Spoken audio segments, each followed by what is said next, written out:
guys, welcome back to A Page in the Chapter, or welcome if you are new here. My name is Paige and today we are going through my February wrap up.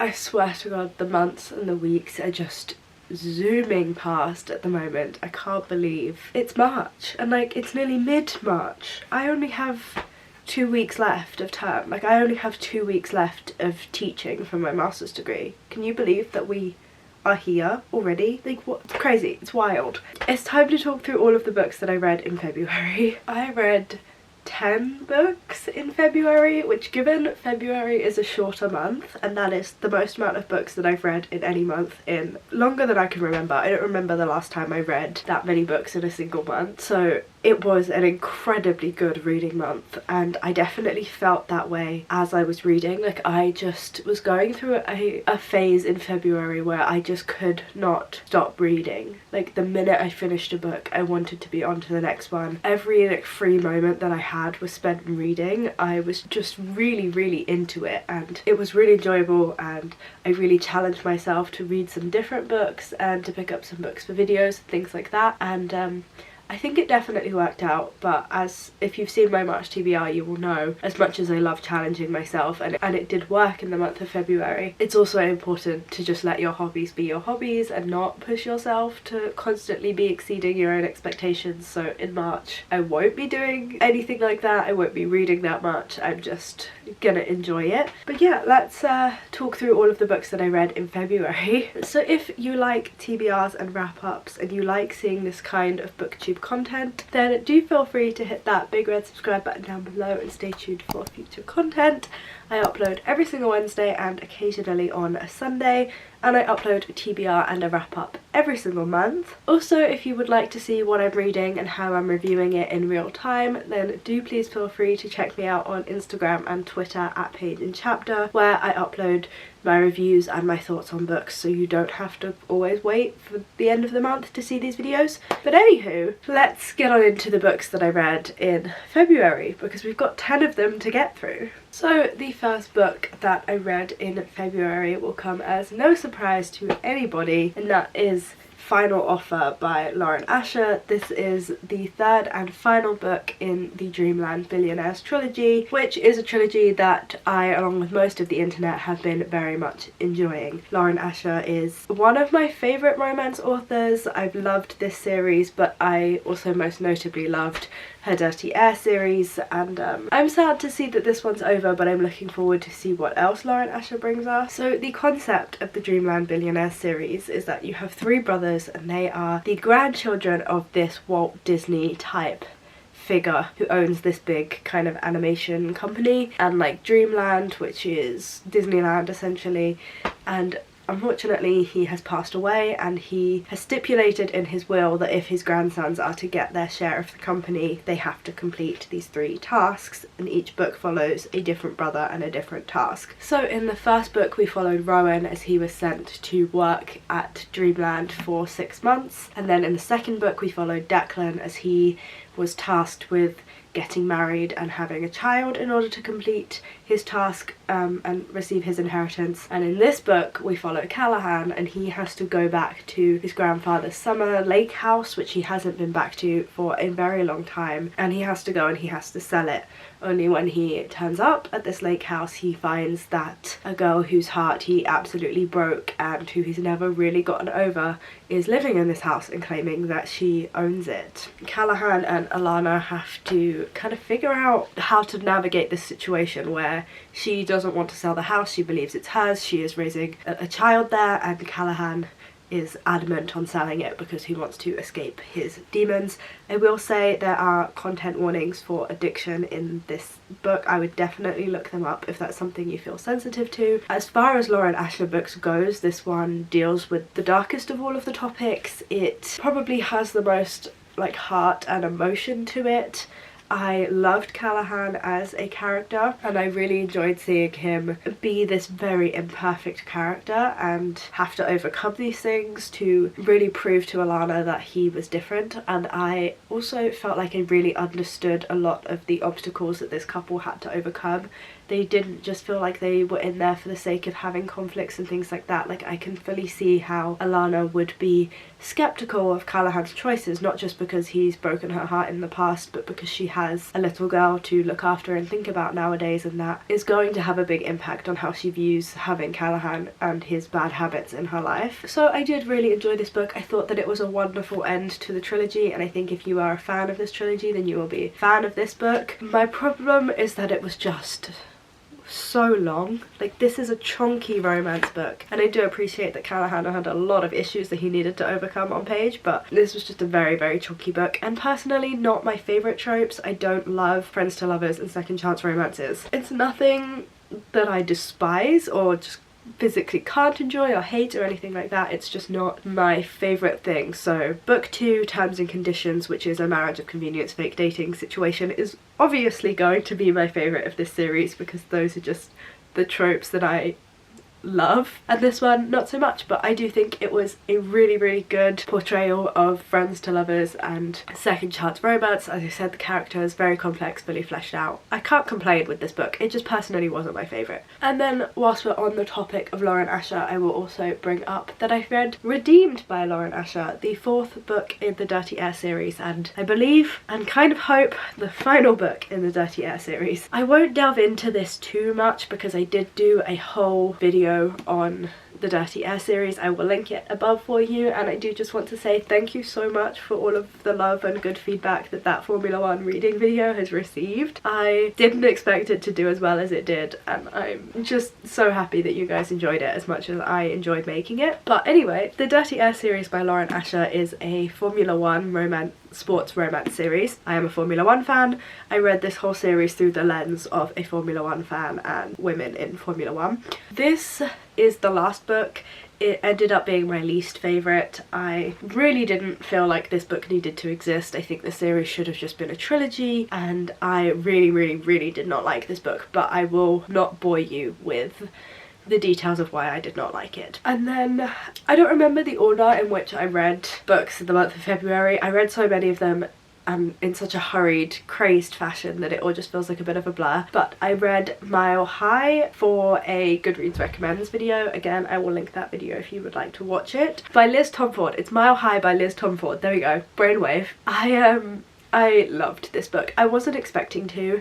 This is a hockey romance following a hockey team that have hired a private jet to get them between their hockey games, and our female main character, who is a flight attendant for the whole season on this private jet that this hockey team have hired. But she also has her own links to sports in her own right, in that her brother is an NBA player, and the second book in this series follows her brother, the NBA player. I have yet to read the second book, but I have seen so many people give it ridiculously high reviews. Like, people are raving about book 2 from Liz Tomford, so I'm really looking forward to getting to that at some point. But I had never heard of this book or this author when Goodreads recommended it to me, and I decided to pick it up for this video. I have had so many misses with hockey romances lately. I was really not expecting this to be anything special. I was almost hoping that I hated it, because sometimes that makes for better viewing in challenge videos, but I was so pleasantly surprised by this book, and I ended up giving it 4 stars. I felt like it really turned some key tropes on its head. So you have the typical big guy in big sports who's super famous and is like an absolute man whore, but actually he's different inside and he can change, blah blah blah. You had that, but it was done in a really, really interesting and different way that really it was a subtle difference, but it changed my whole view of that character, and I just really, really enjoyed it. I enjoyed what happened. I felt like it was a really unique hockey romance, and if you aren't reading Liz Tomford right now, you need to be. And so for this same video, I also then read Accidentally Amy. I thought this one was going to be really cutesy. It was talking about coffee and office romance, and I just thought that it was going to be good vibes, but this book really let me down, mostly because it's not at all what it advertises itself to be by the blurb. So the blurb of this book really suggests that our main character is in a coffee shop. She is late for her first day at work and they are calling out a pumpkin spice latte for Amy and no one is going up to collect it. And our main character has ordered and paid for a pumpkin spice latte. So she figures, I'm really running late, I've paid for this drink, there will be no one's going to collect this one right now and there'll be another one coming up later that's my one, so I'm just gonna take this one. She takes that one, she runs into a really attractive guy and then he assumes that her name is Amy because that's what is written on her cup. So they meet, they have a moment, they have a meet cute. She then goes to work, lo and behold, cute guy is her new boss. I really think that the author could have done a lot more with that situation, but then the minute our main character goes to work and meets him as her boss, it's like, oh well, he knows that her name is not Amy, and it has absolutely no bearing on the plot at all. And I just don't think you should like advertise a book that way when, yeah, okay, it's the start of the book, but it has absolutely no bearing on the rest of the plot at all. And I just felt like these characters had absolutely zero depth to them, and I don't particularly recommend this story to anyone. I just really didn't enjoy it. It wasn't for me. I really wanted to. I felt like it had good vibes, but what can you do? And then as the last book in that little Goodreads video, I read Obsidian by Jennifer L. Armentrout. This was an interesting pick because I have read and loved Jennifer L. Armentrout before, both her adult and her YA stuff. I've been reading her since I was young enough to be part of the YA category in and of itself.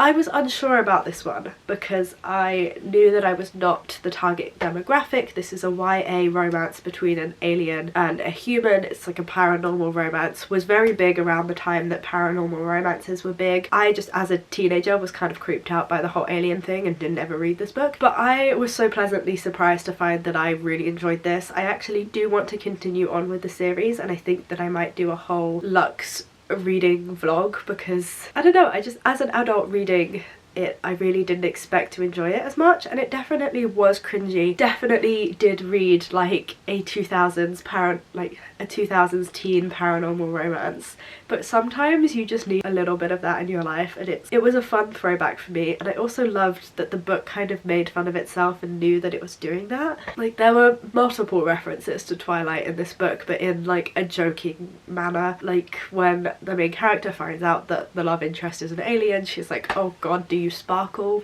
Like, it was just little like throw-ins like that that probably shouldn't have made me laugh and will probably cringe a lot of people out, but I actually just found really funny. And so I think if you know what you're looking for and what you're gonna get going into a series like this, it can still be really enjoyable as an adult. Or maybe my reading taste just hasn't really changed since I was 12, I don't know. But either way, I actually enjoyed this book. I gave it 3 stars and I will be very happy to read the rest of them. This next book that I have to share with you was my only 5-star book of the month of February, and it deserved it. So, to set the scene, I am on my way to New York City. I am on an 8-hour flight and I devoured this whole book in that one flight. It didn't even take me the whole flight. I'd say it took me like 3-4 hours of that flight, but I was just sat reading. I read the book from cover to cover. I didn't start it beforehand or anything like that.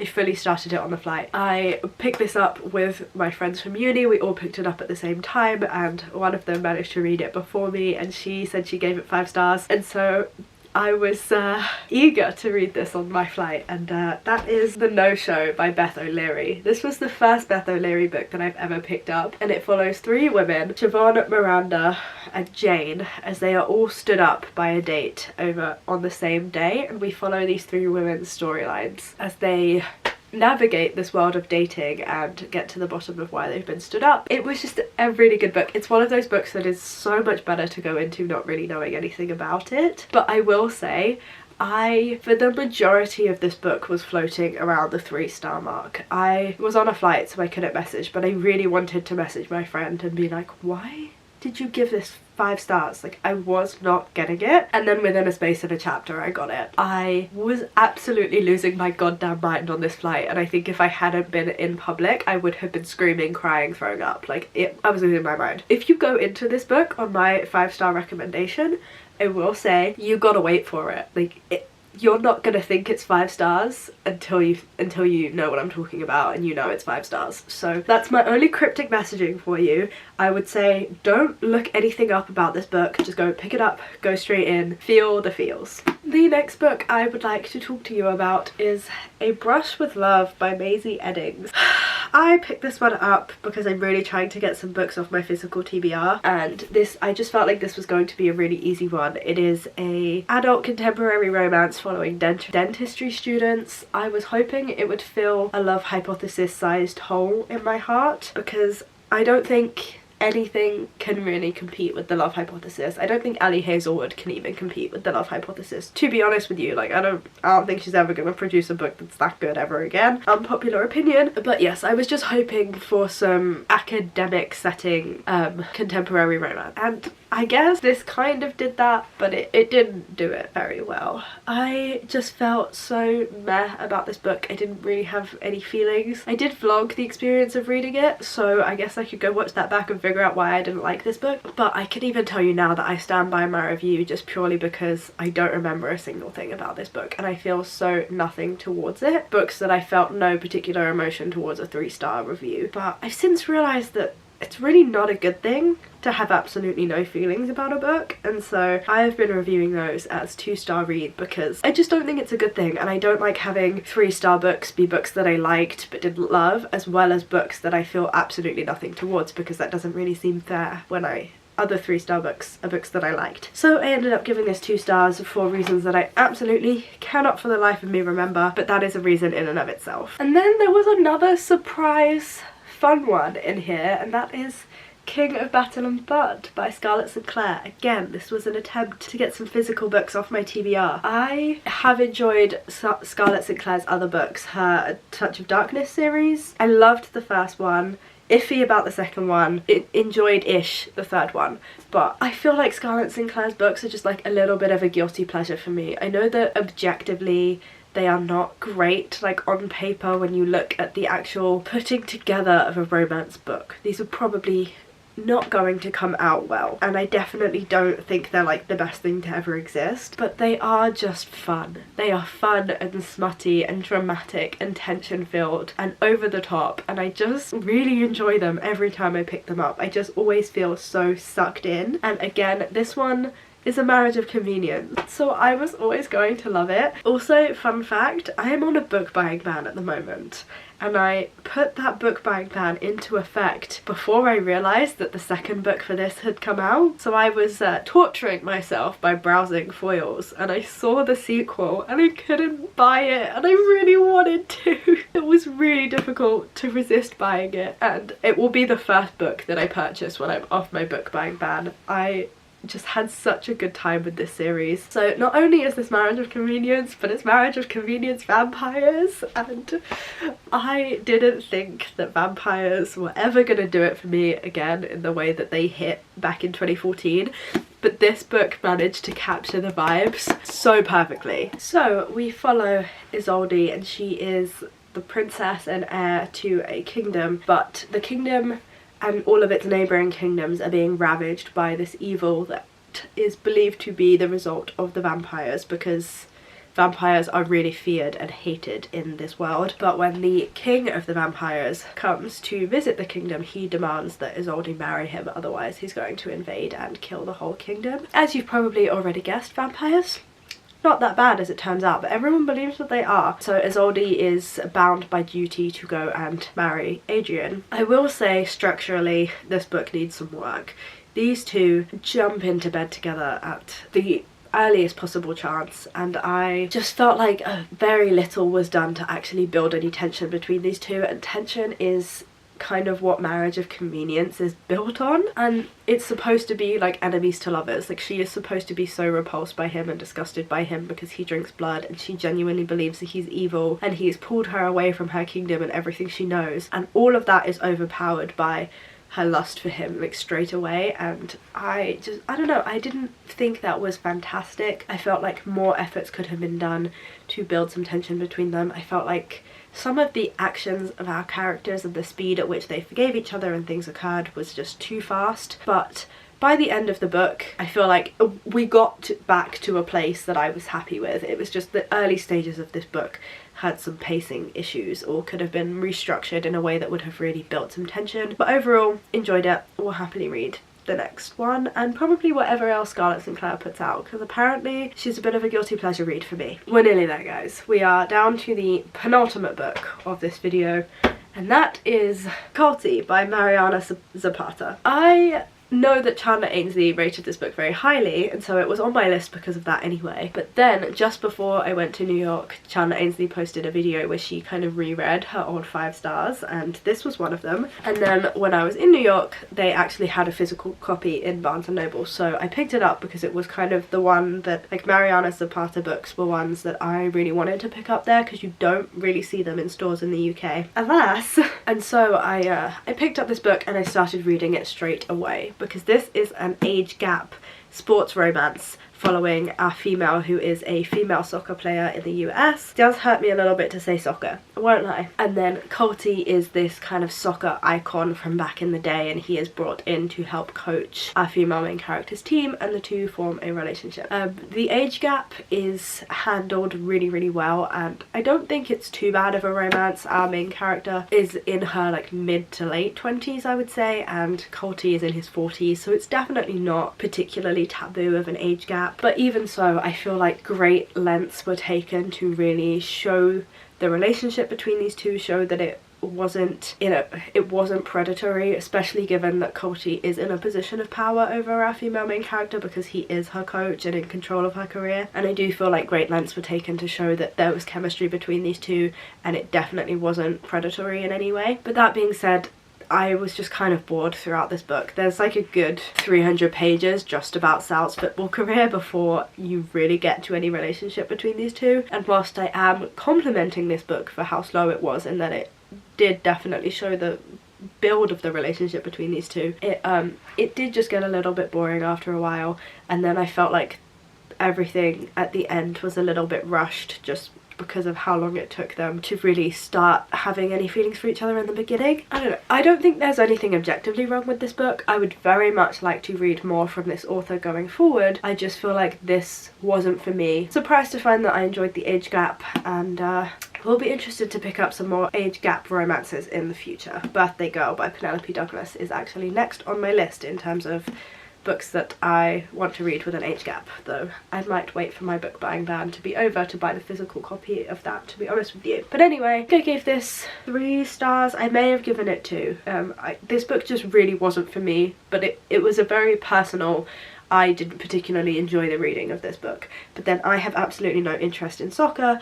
I don't hate slow burns. To say I dislike slow burns in any way would be misleading, but I need there to be some kind of, if it's a slow burn, I need there to be almosts, so that I can be like, oh my god, it's gonna happen, oh no, it hasn't happened yet, something's interrupted them. Like, that's the kind of slow burn I like, not just disliking each other to then being really good friends to then being, I think again this comes back to I'm just not a huge fan of Friends to Lovers. I always find it boring. And then the final book on this list, I don't know why I've left this till last, because I'm not going to tell you anything about how I felt about this book, but that is Lovelight Farms by B.K. Borison.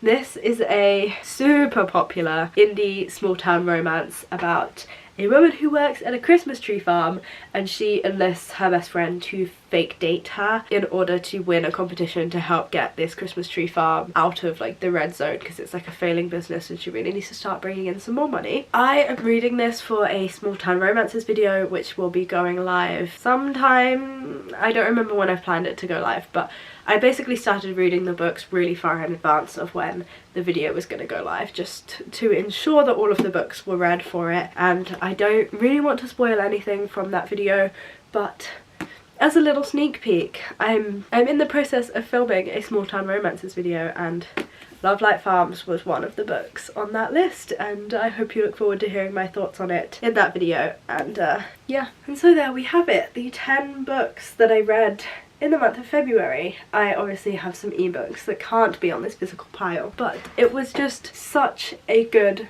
reading month. I felt like I was zooming through books.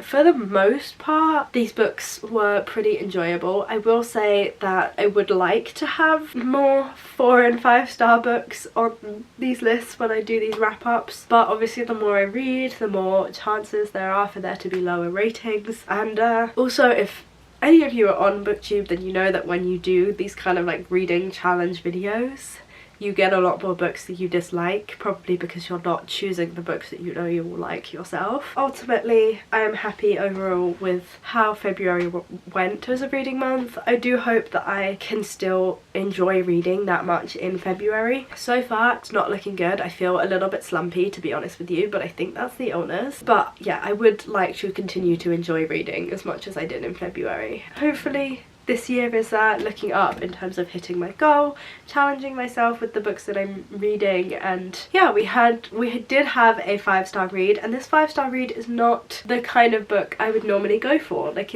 I don't want to spoil anything, I don't, but I was so pleasantly surprised by this book, so go and read it.